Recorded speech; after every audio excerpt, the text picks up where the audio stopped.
Health experts focused a discussion today on school vaccination requirements in Kansas. 13's Callie Holthouse shares tonight what they had to say.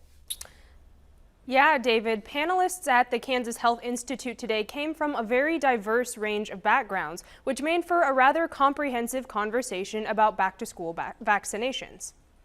Experts discussed back-to-school vaccines in a panel Thursday morning, sharing a range of perspectives on the topic. Cynthia Snyder, analyst for the Kansas Health Institute, says her organization's goal was to use today's conversations to help policymakers. At KHI, our mission is to really have that conversation and to lay that groundwork for the policies and decisions that are being made.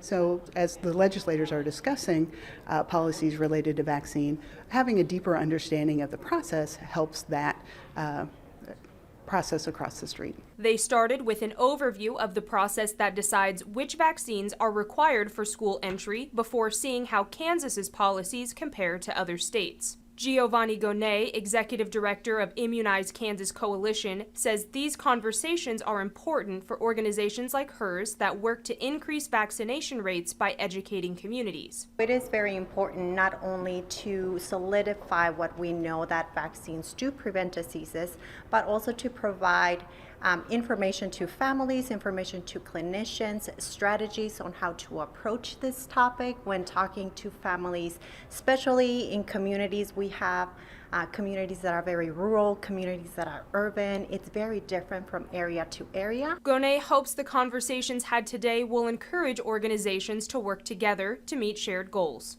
I hope that as clinicians or families have questions that they can reach out, whether it is to KDHE or to our organization as well. Talk about maybe some of the questions that you might have in regards to vaccines and how we can work together so that we can increase those vaccine rates in our state of Kansas.